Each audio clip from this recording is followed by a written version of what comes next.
পুনৰবাৰ স্বাগতম জনাইছো। আজি বনাম দাল পৰাঠা। দালিত বইল নকৰাকৈ কেনেকৈ দাল পৰাঠা বনাব পাৰে পুৰা ইজি প্ৰচেছেৰে আহকচোন ৰেচিপিটো আগবাঢ়ো। এইটো বুটৰ দালি মই 4-5 ঘণ্টা ভিজাই ৰাখিছিলোঁ পানীত ভালকৈ ধুই লৈছোঁ। ধুই কিনে ইয়াতে দিম মই 1 টুকুৰা আদা আৰু 2টা কেঁচা জলকীয়া দিম। দি কিনে এইখিনি মিক্সি গ্ৰাইণ্ডাৰত ব্লেণ্ড কৰি ল'ম। এইখিনি আমাৰ ফাইন ব্লেণ্ড কৰা হৈ গ'ল। এতিয়া নেক্সট ষ্টেপটো কৰিম। কেৰাহীটো গৰম হৈছে। ইয়াতে মই দিম 3 চামুচমান তেল। ৰিফাইন দিছোঁ মই সয়াবিন অইল।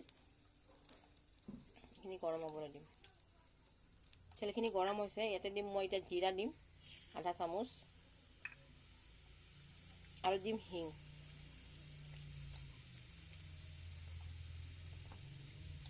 এইখিনি ভালকৈ ভাজি ল'ব লাগিব। মোৰ হিং আৰু জিৰাখিনি ভাজা হৈ গ'ল। পিচি ৰখা বুটৰ দালিখিনি ইয়াতে এড কৰি দিম। এতিয়া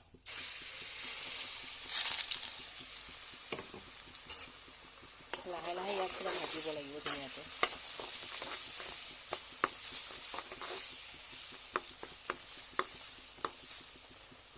ধুনীয়াকৈ ইয়াক ভাজিব লাগিব।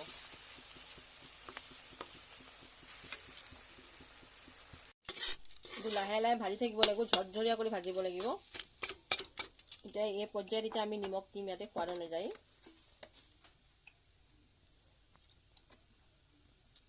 আৰু দিম হালধিৰ গুড়ি। ফ্লেমটো মিডিয়াম ৰাখিছোঁ।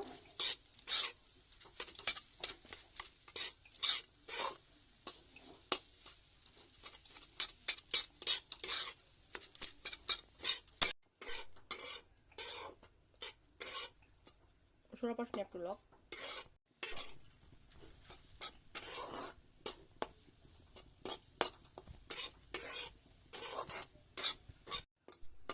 এইটো আমাৰ হৈ গৈছে পুৰা এনেকুৱা ঝৰঝৰীয়া হ'ব লাগিব। এনেকুৱা ঝৰঝৰীয়া হ'লে ভাবিব হয়তো হৈ গৈছে ভাজা। এইটো হৈ গৈছে। এইটো ঠাণ্ডা কৰি ল'ম। এতিয়া আটাখিনি মই মঠি ল'ম। মই আটা লৈছোঁ, আপোনালোকে ময়দা ল'ব পাৰে। এটা দিছোঁ আজৱাইন দিছোঁ ক্ৰাছ কৰি কেনে 1 চামুচ আৰু অকণমান তেল দিম ইয়াতে, তেতিয়া পৰঠাবিলাক ক্ৰিস্পি হ'ব খাবলৈ। এতিয়া ভালকৈ মিক্স কৰিম। এইখিনি নৰ্মেল আটাৰ দৰে আমি মঠি ল'ম। মোৰ আটাখিনি মঠি লোৱা হৈ গ'ল। ইয়াক 10 মিনিট ৰেষ্ট দিম, তাৰপিছত পৰঠাখিনি বনাম। আটাৰ এটা হেৰি ছিঙি ল'ম, লাড্ডু।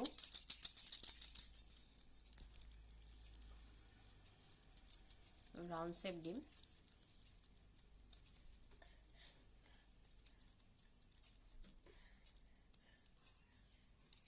দালি চানাৰ এইখিনি এটা ভৰাই দিম পুৰখিনি।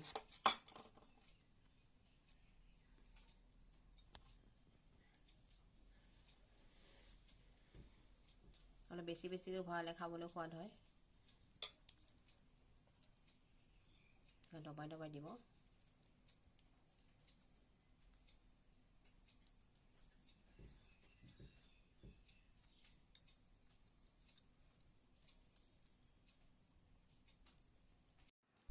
এতিয়া শুকান আটা এনেকৈ লগাই ল'ম।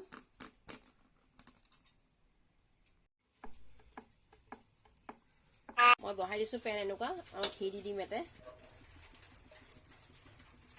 চাৰিওফালে স্প্ৰেড কৰি দিম। তেল দিও বনাব পাৰে, ৰিফাইন তেল দিও বনাব পাৰে।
লাহে লাহে কৰি দবাই দবাই চাৰিওফালে সিজাই দিব লাগিব।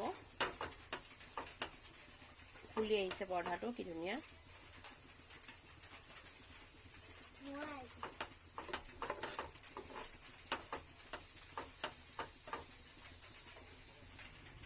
এক সাইডে হৈ গ'ল, এতিয়া উল্টাই দিম। ইমান ধুনীয়া কালাৰ হৈছে। এতিয়া এই সাইডে সিজাই ল'লে আমাৰ ডাল পৰঠা কমপ্লিট হৈ গ'ল।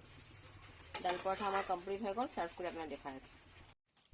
এইটো আমাৰ ডাল পৰঠা হৈ গ'ল ফাইনেল লুক। এই চাওক ইমান ধুনীয়াকৈ ফুলিছে আৰু খাবলৈ বিৰাট টেষ্টি হয়। গতিকে ঘৰত বনাই আপোনালোকে খাব। আজি ডিছটো চোৱাৰ কাৰণে সকলোকে ধন্যবাদ।